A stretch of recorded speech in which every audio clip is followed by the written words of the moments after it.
Now looking at the final of Britain's big four railway companies, the London and North Eastern Railway, or LNER, was the second largest of these famous firms, and one which was essentially the LMS done right in terms of unifying the various marks that came to form the business into a single entity, while cutting out as much infighting as possible early on. Although at the same time, its dependence on freight traffic, which constituted a majority of its income, meant it also shared with the LMS a financial volatility that was proven to terrible effect during the Great Depression, and one which led the LNER to the edge of bankruptcy on multiple occasions throughout its short existence, despite it being the very face of art-deco railway styling.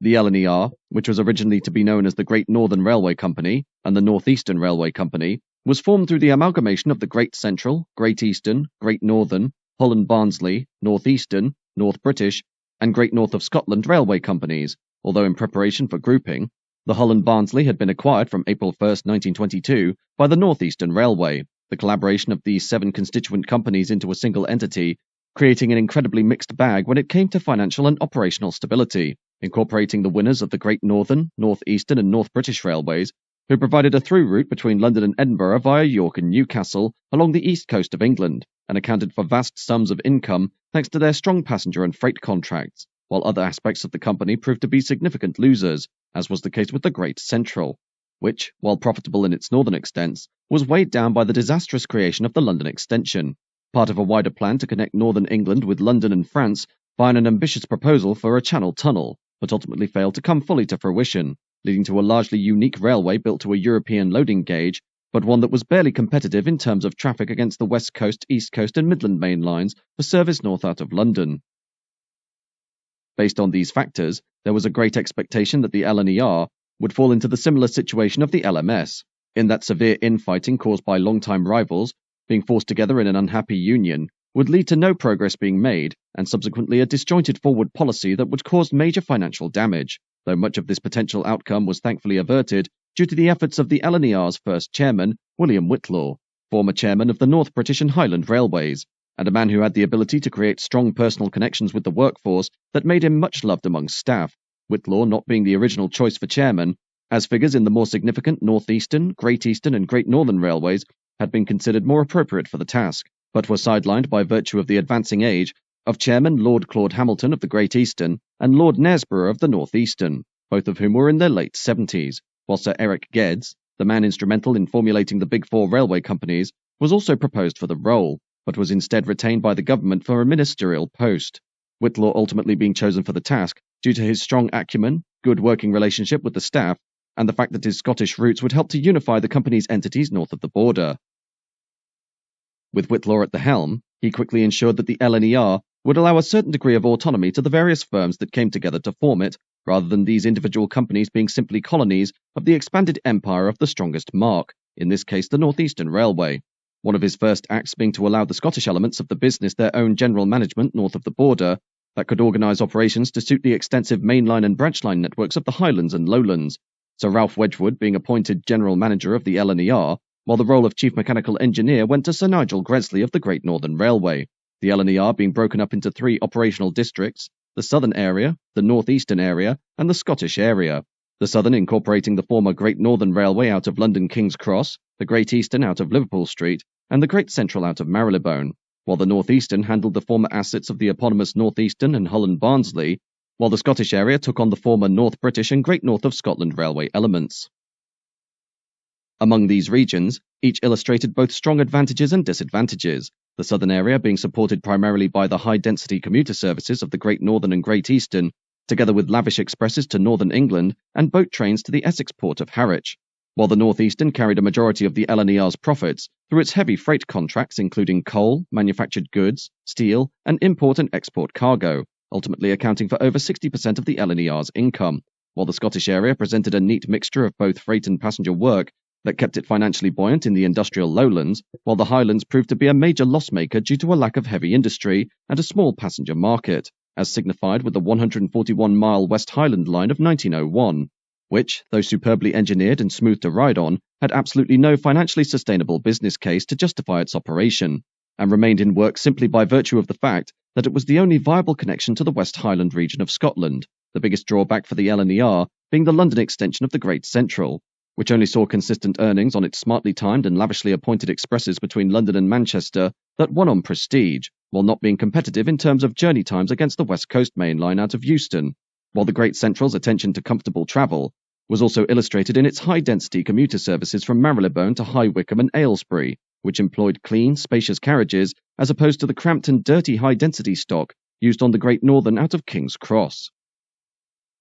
Similarly to the LMS, the LNER also found itself with an incredibly widespread and varied fleet of locomotives inherited from its constituent companies, with 7,383 locomotives from no less than 249 individual classes being identified when the business was formed in 1923. These classes also illustrating various duplications in wheel arrangements, which included 4 classes of 460 locomotive, 3 classes of 442, 7 classes of 440, and 8 classes of 060 freight engines, while also adopting the sole surviving North Eastern Railway Bush 060 tender engine of 1874. The former North Eastern Railway holding the lion's share of rolling stock provision, with 29% of all locomotive classes taken on by the LNER, followed by the Great Central, Great Eastern and Great Northern with 18% each, the North British with 14%, and the GNSR with 1.6%. Though unlike the LMS, each of the classes taken on by the LNER were generally up-to-date and exceptionally hard-working machines, as was the case with the Great Northern's newly introduced fleet of 462 Pacific locomotives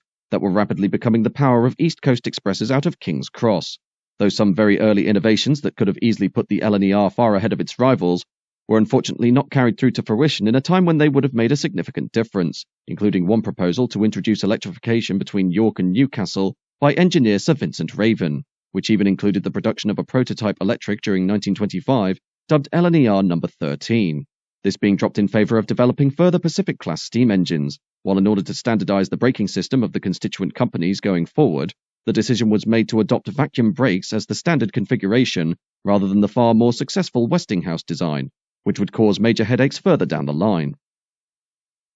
Going into the mid-1920s, in the face of wartime restrictions on top speeds being slow to remove, the LNER was determined to place as great an emphasis as possible on high-speed passenger travel for long-distance trains between London and the North, as exemplified by the renaming of the top London to Edinburgh Express, dubbed the Special Scotch Express, into the Flying Scotsman from 1924, further publicised through the christening of Gresley A1 Pacific 4472 with the same name at that year's British Empire exhibition, although the celebratory mood of the Flying Scotsman was queered by the 1926 general strike, where following disputes between coal miners and pit owners, mine workers walked out in protest and thus crippled large portions of British industry through the strangling of coal supplies, which accounted for over 60% of the LNER's income and thus had a devastating effect on its finances. While a more direct impact of the strike came on May 11th of the same year, when miners loosened the fish plates ahead of the northbound Flying Scotsman near Newcastle and caused a major derailment that sent the locomotive and carriages tumbling into a mangled heap, though thankfully no deaths resulted from the crash.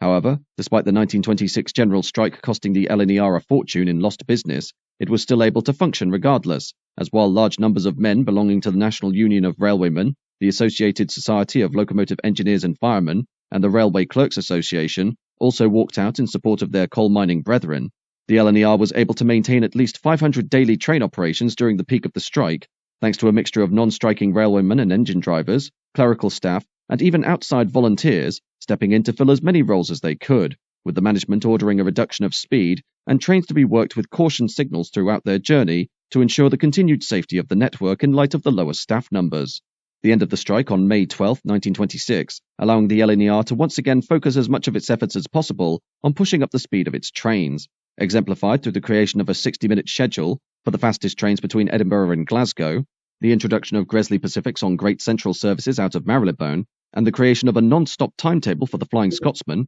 commencing from May 1, 1928, that saw the 392-mile run completed in 7.5 hours, a public relations coup for the LNER that elevated the company into being perhaps the most famous of the Big Four railway firms in terms of lasting image, its sublime mixture of apple green engines with matching articulated teak coaches becoming a staple of the 1920s art-deco era, though despite these many victories, on average, the LNER's passenger services were running 1% slower than they had been prior to World War I in 1914, while the Great Western was running 2% faster, the Southern 1% faster, and the LMS 3.6% slower. More vital, though, was the carriage of goods, with over 60% of the LNER's traffic receipts coming from the conveyance of cargo, making it the largest haulier of rail-borne freight in the UK, with the LMS following closely behind at 58%, the northeastern area accounting for a majority of this figure, as the LNER proved instrumental in the carriage of coal from the pits and mines of County Durham, Northumberland, Nottinghamshire and Yorkshire for both international and domestic use. This reliance on freight being unfortunate for the company, as following the 1929 Wall Street crash and subsequent Great Depression, coal, steel, iron and shipbuilding work rapidly dried up, while agriculture also became severely suppressed, though the development of the sugar beet industry brought a welcome boost to the Great Eastern sector, and even the Great Central began to find its worth within the wider LNER firm, as new industries began to appear in Leicester and Nottingham, the downturn in freight being countered by the development of the UK's first modern marshalling yard at Whitemoor near March in Cambridgeshire, which utilised a pioneering gravity-based sorting system, though these few bright spots could not distract from the catastrophic loss in revenues caused by the recession, with total receipts for freight falling from £36 million in 1923 to £26.5 million in 1932, thereby making the company the weakest financially out of the big four railway firms, the downturn in freight being exacerbated by the presence of the Common Carriers Act from the previous century, which, while originally developed as a means of avoiding unfair monopolies being implemented by the railway companies, now put the business at a severe disadvantage against the emerging road transport, thus leading the LNER, in combination with the LMS, to lobby the British government to rescind this highly restrictive legislation so as to allow them the ability to compete evenly with road hauliers. Outside of the railways, the LNER, much like the LMS and the Southern, also had an extensive number of shipping assets, as inherited from the Great Eastern at Harwich, the Great Central at Grimsby, the North Eastern at Humberside, and the North British on Clydebank, these including cross-channel ferries to Zeebrugge in Belgium and the Hook of Holland in the Netherlands, while at the same time the LNER was one of the largest owners of dock facilities in the country, with 200,883 feet of quayside being taken on by the company upon its formation in 1923, its closest rival being the Great Western with 171,894 feet of quayside. Though despite this, annual receipts for the LNER's shipping elements only amounted to £403,000 in 1923, a shadow of the Great Western's at £718,000 by comparison, as supported by the export of highly sought-after Welsh coal, Hull being the company's primary shipping centre and the main routing for coal traffic abroad. The LNER, following the successful lobbying for parliamentary power by the railways to operate their own road services from 1929, also making a concerted effort in developing new and existing bus and road haulage contracts. The LNER purchasing majority shares in various bus companies, the most important of which was United Automobile Services Limited, one of the largest bus operators of North East England, while also taking on joint shares of other companies, including part ownership with the LMS for the Eastern Counties Omnibus Company, the LNER eventually securing shares in 15 bus operators, 12 of which jointly with the LMS. Despite its concentration on freight, and the woes suffered due to the Great Depression, the LNER's association with high-speed trains, by the beginning of the 1930s, was starting to blossom, this drive for art-deco expresses being engendered not only by its ongoing rivalry with the LMS for premier services to the north and Scotland, but also by international developments in the field of high-speed train travel, 1933 seeing the launch of the Fliegende Hamburger, or Flying Hamburger of Germany, which could attain a top speed of 85 miles an hour, while in 1934, the United States saw the release of the Union Pacific's M10,000 and the Chicago, Burlington and Quincy's Pioneer Zephyr, two sets of fixed-rake diesel rail cars that introduced a new era of speed for their respective railroads, but in both cases was also able to accommodate a minimum level of luxury for the discerning passenger. Sir Nigel Gresley taking a keen interest in the Flying Hamburger and used it to form the basis of a proposal made to the LNER board as to developing streamlined expresses for use on the East Coast Main Line out of King's Cross. Initially, Gresley envisaged a diesel unit as per the Flying Hamburger, which, through early calculations, could undertake the 268-mile London to Newcastle run in 4.5 hours, but upon further research determined that performance similar to that of the diesel rail car could be achieved through a modernised version of his preceding A3 Pacific-class steam locomotive, Gresley, in association with the National Physical Laboratory, being able to develop a streamlined body shell that could be neatly placed upon the underpinnings of the A3, while the performance of his Pacific designs in delivering power that easily matched the Flying Hamburger were proven during a series of trials using Gresley A1 4472 Flying Scotsman, which attained a new world record for steam traction of 108 miles an hour, the use of steam locomotives also having the distinct advantage of allowing these trains to carry far more passengers at speed equivalent to the diesel rail cars, which themselves were restricted to fixed rake sets. Thus, the first A4 Pacific, christened Silver Link, undertook its inaugural demonstration run on September 27, 1935, and in combination with a specially developed set of articulated coaches with a famous beaver tail observation car on the rear, became the fastest regular passenger train in Britain as it plied its trade on the premier Silver Jubilee service from London to Newcastle. The fleet of A4 Pacifics ultimately reaching 35 examples, each of which were allocated to either regular express trains between London and the north, or a series of dedicated streamlined services with bespoke articulated coaching stock and observation cars, including the London to Edinburgh Coronation of July 1937 and the London to Bradford West Riding Limited of September 1937, though the true crowning moment for the LNER came when A4 Pacific No. 4468 Mallard, undergoing special trials on the southern sections of the East Coast Main Line, attained a top speed of 126 miles an hour while descending Stoke Bank on July 3, 1938, making it the fastest steam locomotive in the world and awarding it a record that, even to this day, has yet to be officially broken.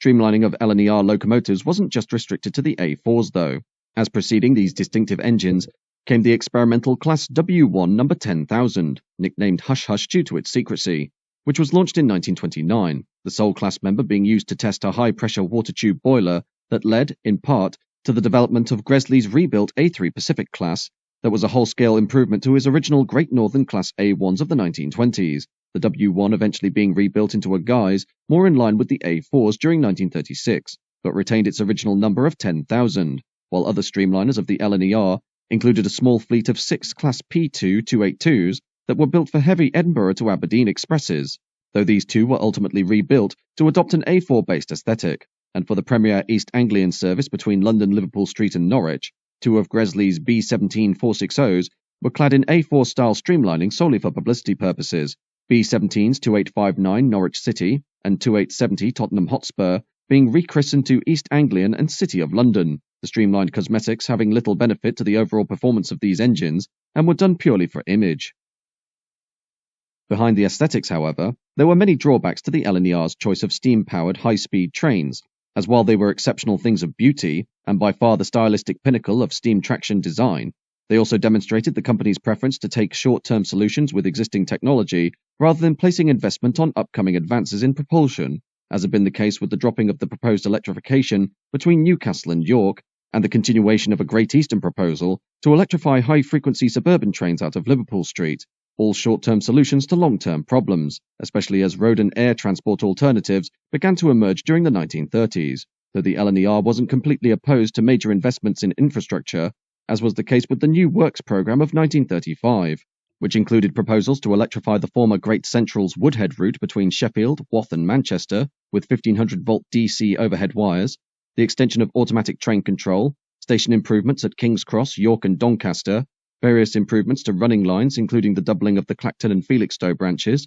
colour light signalling extensions, additional rolling stock construction, and an increased steam locomotive roster, while another innovation of the passenger sector was the introduction of pioneering land cruise services in the form of the Northern Belle, commencing June 16, 1933, which undertook multi-day sightseeing tours across the vast extent of the LNER network in a manner that, while not the most financially sound, was unbeatable in terms of popularity and prestige, the land cruise being complemented by the introduction of camping coaches at various locations to provide self-catering accommodation using outdated forms of surplus rolling stock.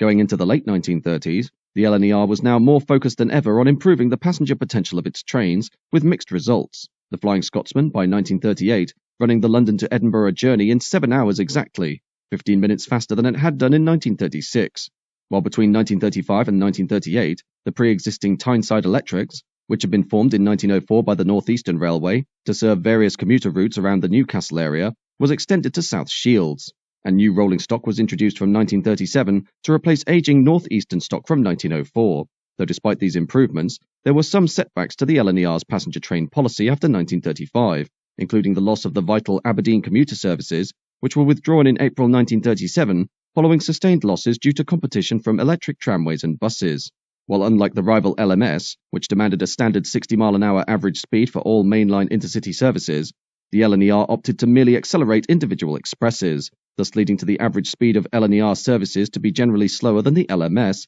and even the Great Western, though by comparison, freight traffic on the LNER was seeing something of a revival following the catastrophic fall in demand due to the Great Depression, with the annual carriage of cargo climbing steadily from 114.7 million tons during 1933 to 136.5 million tons by 1937, and worked hand in hand with the LMS to ensure that the government regulated road hauliers on a more equitable basis in lieu of removing the Common Carriers Act, leading to the formation of the Railway Companies Association, or RCA, which represented the shareholders and brought together railway chairmen so as to help persuade the British Parliament into passing the Road and Rail Traffic Act of 1933, which established a licensing system for road goods vehicles that was similar to the regulations on road passenger services, as presented under the 1930 Road Traffic Act. The drive to ensure fair and equitable competition between the railways and road hauliers, eventually being dubbed the Square Deal campaign, as coined by LNER Chief Officer Sir Ralph Wedgwood.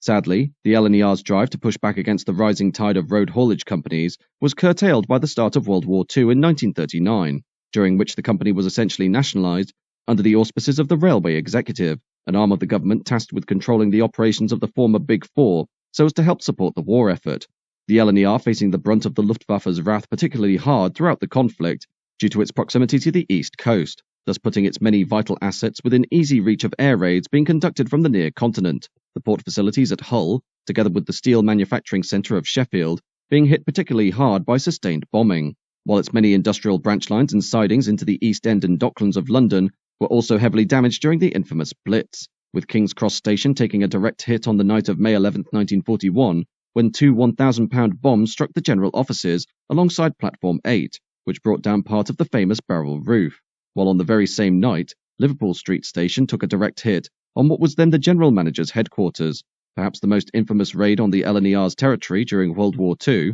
being on April 29, 1942, when during the Baedeker Blitz of April to May of that year, where German bombers targeted cities of major cultural and historical significance in order to smash British morale, York Station, together with the adjacent North Shed, was extensively damaged by the aerial bombardment, with York's famous barrel roof being partially destroyed during the attack, while at North Shed, a bomb exploded between B-16 No. 925 and streamlined A4 Pacific 4469 Sir Ralph Wedgwood, which obliterated both engines. With the war's end in 1945, the LNER, like the other Big Four railway companies, was a tattered and broken system that was bomb-damaged and under-maintained, the financially unstable railway firm, even before the war, being rendered essentially bankrupt by its effects, and thus meant, like its contemporaries, the solution of the newly formed government of Clement Attlee was to nationalise the railways and invest in their rebuilding and future through taxpayer money, the LNER management being firmly opposed to the concept and drafted several considerations for an alternative to nationalisation that would allow the company to maintain its general autonomy going into the 1950s. Though in the end the state prevailed, and on January 1, 1948, the LNER, alongside the LMS, Great Western and Southern Railways, were amalgamated into British Railways, which inherited from the LNER 7,700 steam locomotives, 20,000 coaches, 29,700 wagons, 140 electric vehicles, 6 electric locomotives, 10 rail motor cars, 6 turbine and 36 steam-powered vessels, including ferries, riverboats and lake steamers, 8 canals including the Ashton, Chesterfield, Macclesfield, Nottingham and Grantham and Peak Forest canals, 20 docks and harbours including Grimsby, Hartlepool, Hull, Immingham, Middlesbrough, Harwich, Lowestoft, parts of the London Docklands and various ports in eastern Scotland, 2 electric tramways, 23 hotels, and a 49% stake in the haulage firm Mutter Hoey and Company Limited. In the nationalisation era, many of the LNER's proposed improvements under the New Works programme of the 1930s, which had been halted by the outbreak of World War II, were brought to fruition, including the completion of electrification on the Woodhead line between Sheffield and Manchester during 1955, which had only extended to the erection of certain wiring and gantries prior to 1939, the Woodhead being a pioneer of long-distance overhead electric railways in the UK, and remaining a major corridor for freight traffic across the Northern Peak District until its closure to passenger traffic in 1970 and goods services in 1981, while elsewhere, the Great Central's infamous London extension, carrying on as the least profitable of the main lines north out of the capital, was closed throughout between 1966 and 1969, investment truly turning to the Great Eastern and East Coast main lines, with the former seeing the extension of its electric wires on outer suburban and various intercity routes, while handing over a majority of its former high-density commuter services to electric multiple units by the mid-1960s, while the latter continued the LNER's love affair with speed by replacing the aging Gresley Pacifics with the 22-strong fleet of Type 5 Deltics that became the first production diesel locomotives to run at a sustained 100 miles an hour in the UK. and would be the power of Anglo-Scottish expresses to Edinburgh between 1961 and 1981, bringing the capitals of England and Scotland, for the first time, to within 6 hours of each other. Entering the 1970s and 80s, the Deltics were replaced by the 125-mile-an-hour HST sets, which, alongside various improvements to the infrastructure of the East Coast Main Line, truly made this route the fastest of Britain's mainline railways, while electrification extensions to the Great Eastern saw Cambridge, Ipswich and Norwich served by electric multiple units and expresses by 1990, the East Coast following during the same period, with the erection of overhead wires to Leeds, Newcastle and Edinburgh, which was complemented by the arrival of the 140-mile-an-hour Class 91s and their dedicated Mark IV coaches, which also went under the brand of Intercity 225 or Electra sets. The Class 91s, together with HSTs on long-distance trains to the Highlands of Scotland, being the face of the East Coast Main Line, as well as the venerable Flying Scotsman service, beyond British Rail and into the privatisation period of the Great North Eastern Railway or GNER, which adopted a brand and image that harkened back to the incredible legacy of the classic LNER of the 1920s and 30s. Though GNER, together with subsequent private franchises in the form of National Express East Coast and Virgin Trains East Coast, would suffer various financial woes that would demand state intervention so as to keep services operational, as per East Coast Trains of 2009 to 2015, and the latest state-run operator, the London and North Eastern Railway, while the Great Eastern, on both long and short distance services, has essentially given itself over to the role of an extended commuter system, with multiple units running throughout, the last locomotive hauled expresses to Ipswich and Norwich, as powered by Class 90s and Mark III coaches, being withdrawn in 2020. In the end, the London and North Eastern Railway, though dogged throughout its existence by various financial crises, was by far the most iconic of the Big Four thanks to its introduction of art-deco expresses with streamlined locomotives and coaching stock that captured the imagination of the travelling public throughout the 1920s and 30s, combined aptly with the design prowess of the legendary Sir Nigel Gresley, who introduced to the premier East Coast Main Line high-speed operations that, even to this day, are of paramount importance to both the nationalised and private operators of the route. The LNER, through both contemporary and modern media, still retaining the same air of mystique that surrounded it when it was the prime motive power for the London to Edinburgh run, but even outside its standard-bearing services, illustrated many incredible advances and innovations in management, operation and technology that would come to define the post-war era of Britain's railways, a tribute to its legacy being the revival of this superb moniker for the 2020s as the unmistakable London and North Eastern Railway.